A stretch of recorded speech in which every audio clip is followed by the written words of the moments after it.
The material we're going to be covering the next few weeks, Lord willing, comes from a book by D. Ross Campbell. It's called How to Really Love Your Child. And I think I ordered 4 more copies tonight, but Amazon did not send me a confirmation email. When I go back and check my orders, nothing is there. So I either got them from Amazon or a black hole. I'm not sure. So I'll have to double check and see what happened. But I ordered 4 more copies, and we'll be glad to, if some of you would like to have a copy of this, we'll be glad to get a copy for you. But for the next few weeks, we'll be working out of How to Really Love Your Child by D. Ross Campbell. It's actually an old book that's been revised, updated, and revised. The original publication's back in the 70s, 1977. We do have a couple of copies of the old one if you want to read the old one instead of the new one.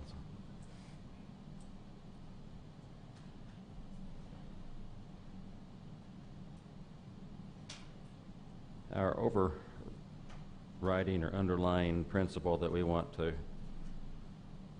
keep in mind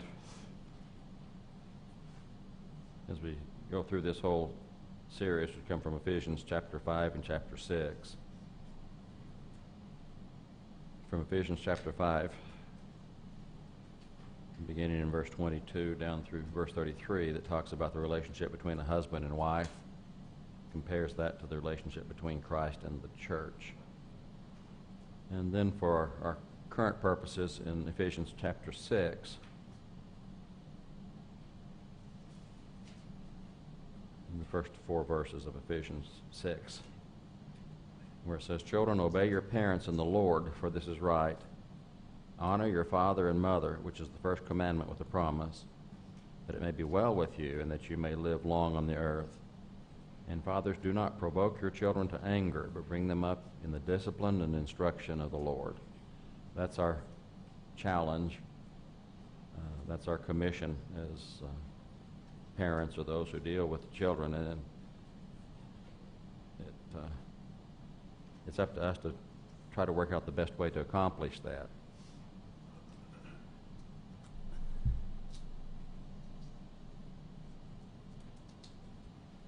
Is this on, Michael? This isn't on, though. The clicker's not on.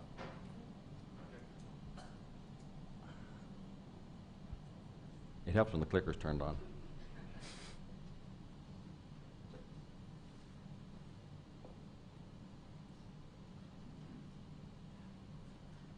And one of the first things that we need to know is the challenge in front of us is how to provide genuine, unconditional love.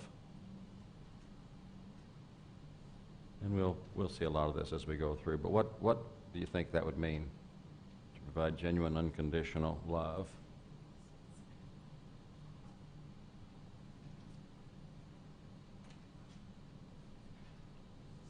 I think it helps to break it out into what is genuine love and what is unconditional. Yeah. What would the genuine part be? Sincere be another good word for that. Sincere, unfeigned love. Deep love, love that really comes from the heart, not superficial. And how about unconditional? No strings attached. We've talked several times about the different words for love that are used in the New Testament, and especially phileo and agape love. The phileo love is I love you because you're my brother. It's a good love. It's nothing wrong with it, but I love you because. The agape love is I love you regardless. No conditions, no strings attached. The challenge in dealing with children and rearing children is that we need to seek to provide genuine. There's no earning in that love. A parent can't make the child feel like he has to earn your love. And the parent can't make the child feel like. Exactly, and that's one of the important lessons we're going to learn as we go through this is the parent cannot make the child feel as if the child has to earn that love. That love is a given. It's regardless of the situation, and so that's a critical point. The child cannot feel as if they have to earn that love, earn a parent's love. It's there no matter what, and so that's what we need to to do. And that's how we accomplish what it talks about here in Ephesians, to not provoke your children to anger, but bring them up in the wisdom and the nurture of the Lord. Now, if you were to list the influences that affect a child, what are some of the influences that you think have an impact on children? Parents, home, friends, peers, peer group. Media, did somebody say media? Media is a good one. Church, school, not school. School is one of the influences. Now, I'm going to give you the list, and then you're going to have to pick out the most influential one. These are just things on the list. School is definitely an influence on a child. How much time does a child spend at school? 8 hours a day, 5 days a week. Yeah, a good chunk of their childhood is spent in school. Church. We hope that church is a big influence on young people.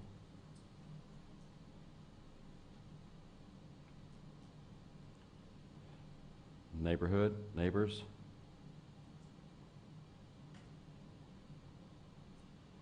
It's the neatest thing. About three blocks east of us or so, there's a neighborhood where kids are always out playing ball and doing those good old-fashioned things that we used to do, just out throwing the ball around and just playing out in the empty lots and things. I love it when I see kids out back here in the parking lot playing, or on that little bit of ground over there playing ball, throwing ball. And I just love it when I see them out there playing. Our neighbors have an influence, have an impact on us. Our neighborhood does. Our peers, our friends, those that we associate with.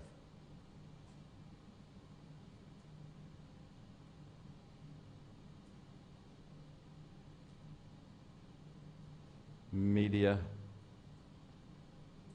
and today that'd be a little bit broader to include any electronic devices, games, things like that, but especially communications in our media and news and so forth, and then the home. I think you listed everyone except neighbors. That was a good job.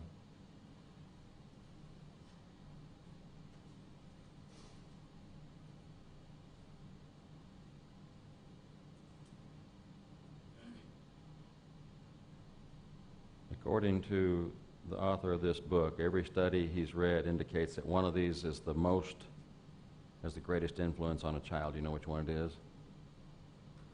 The home. The home has the greatest influence on a child. You've heard the saying, it takes a village to raise a child.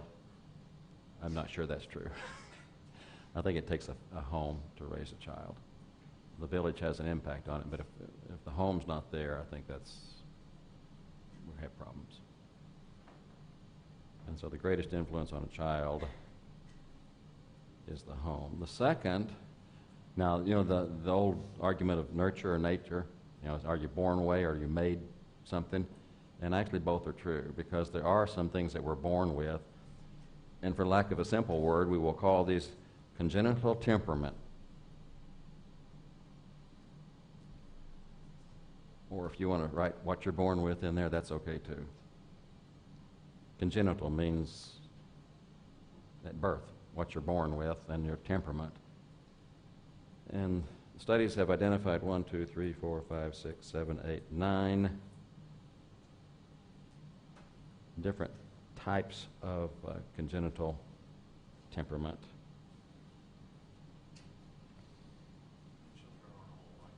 Oh, no, children basically are all the same. You're like cookie cutters. They all come out the same. If you've had children, been around children, or been a child yourself, you know that is not true. And that you can have as many children as you want, and even your own children are going to be different. One of the things that children are different in is in their activity level.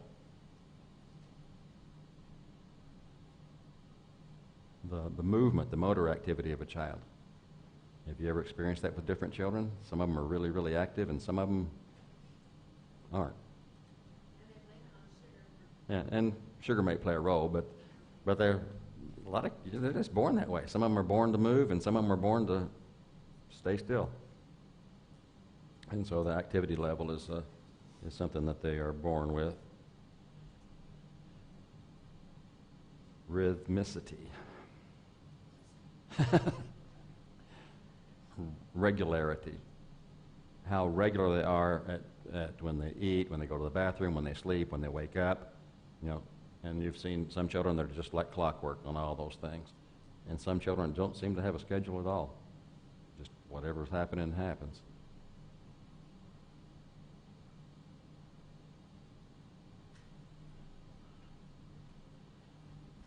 They're different in how they deal with new situations, new stimuli. Do they go toward them or do they run away from them?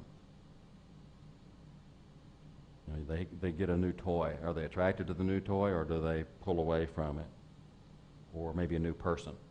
A new person comes along. Are they attracted to the person or they just want to get away from that person?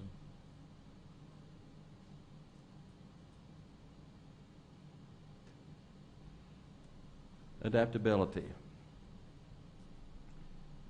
is how quickly a behavior can be modified when the environment changes. How well do they adapt to changes in the environment? How quickly do they respond? And not just how quickly, but how much energy do they put into that? If they're expressing whether they're happy or sad. I mean, are they really happy? Are they just a little bit happy? Are they really sad?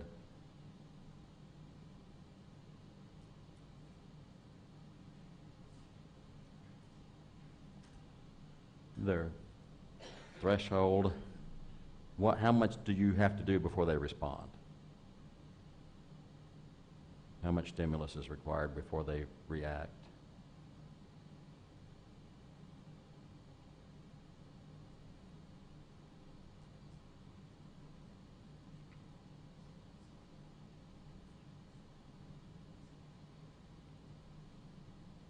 The quality of their mood.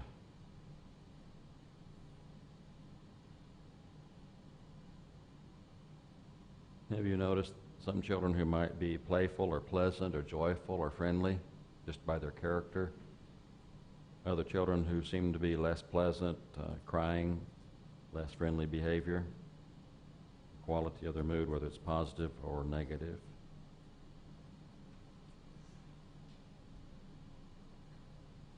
Distractibility.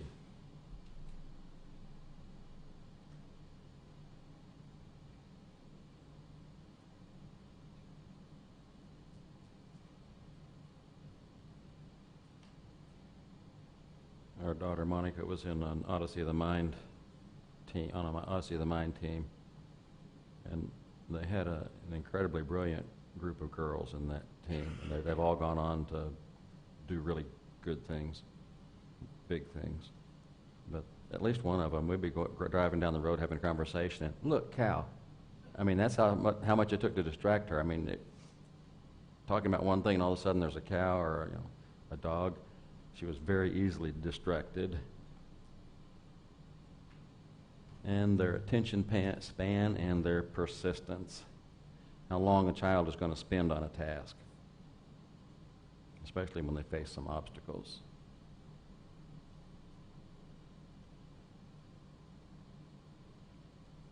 Have any of you noticed any of these things in your own children? If you've had children, your heads are going like this. That children are just different. We're not all the same. We're not all born the same. He says that 3, 4, 5, and 7 are the most crucial in determining whether a child will be easy or difficult. So their approach or withdrawal, their adaptability, the intensity of their reaction, and the quality of their mood seem to be the most critical in determining whether a child is going to be easy or difficult to raise. And children are either easy or difficult to raise. They're not all the same, even among your own children. Even if you have twins. Even if you have twins. Some children are easier to raise than others. And children who are withdrawn, who do not adapt well, who are not in a good mood, they tend to receive less love and affection from adults just because of their nature.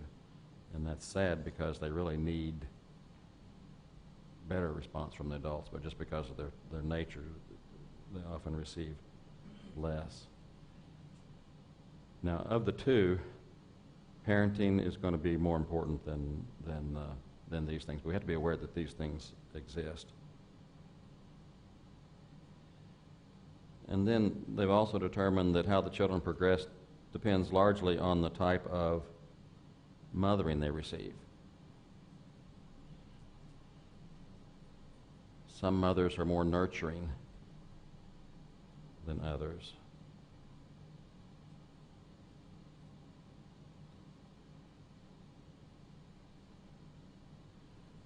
And so he worked out this little chart. You have nurturing mothers and non-nurturing mothers, and you have easy children and difficult children. And if you have an easy baby and a nurturing mother, you got it made in the shade.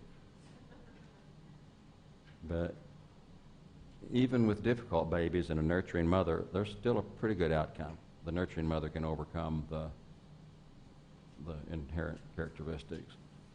But if you have a non-nurturing mother, even with an easy baby, those look like the same, that plus and minus, but they're not. The plus and minus with nurturing mothers and difficult babies is really more plus, because with the non-nurturing mother and easy babies, it's a more difficult situation. But you put a non-nurturing mother with a difficult baby, and it's really stacked against you. And it's not a good outcome for the baby. Down at the bottom of your sheet, I have that quote from this book. He says, "Most parents have a feeling of love toward their children and assume that they convey this love to a child.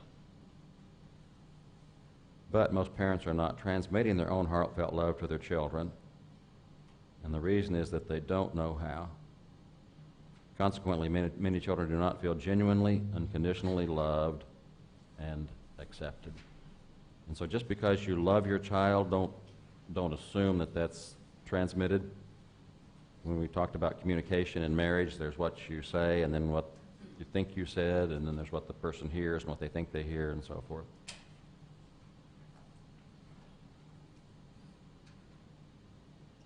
He suggests that the most important relationship in the family is the marital relationship. He does add that if you happen to be a single parent, that the things in the book still apply. And he said that in some ways being a single parent is more difficult, and in some ways it's not as difficult. But to not just, if someone's in a relationship or in a family where there's just a single parent, they shouldn't disregard this information. But the marital relationship is the most important relationship in the family.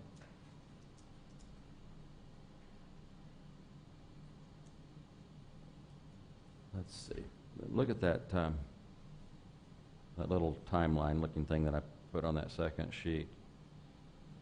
Emotional is on the left, and cognitive, which would be thinking, is on the right. We talked about this when we looked at men and women. And generally, where do you think men are going to fall on this? On the cognitive side. And where are women going to fall? On the emotional side. And that's just the fact of life. That's a good thing. That's a good thing.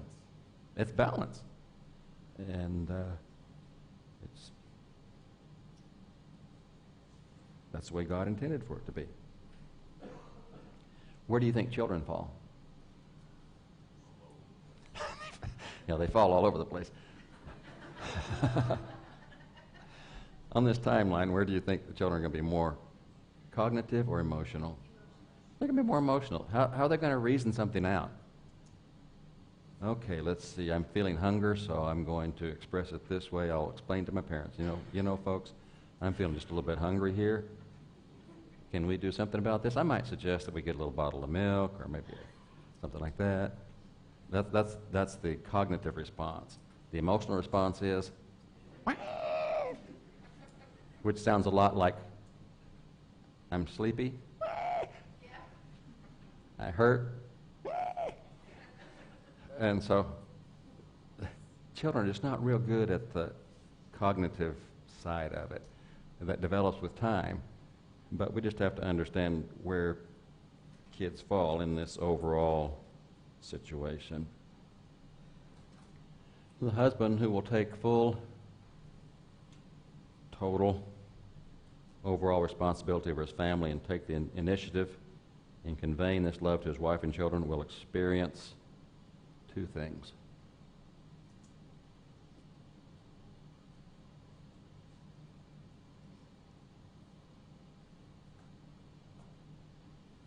He will experience a wife who is loving, appreciative, and helping.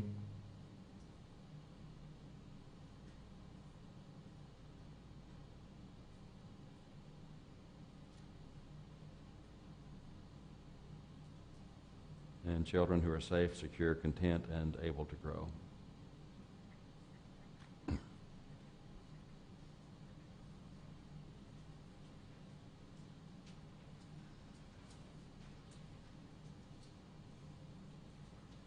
And he makes a statement in his book that is pretty powerful, I think. He says, I personally have never seen marriage fail if these priorities are met.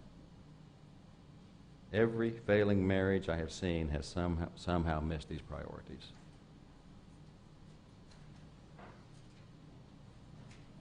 He does go on to explain how the emotional part of the wife fits with the cognitive part of the husband, and how they do complement each other and they work together, and how the wife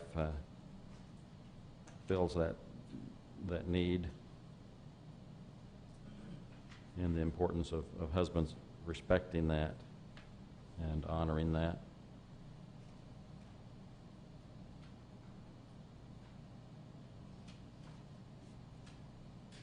Just take a quick look at 1 Corinthians 13, and then we'll break into our discussion groups.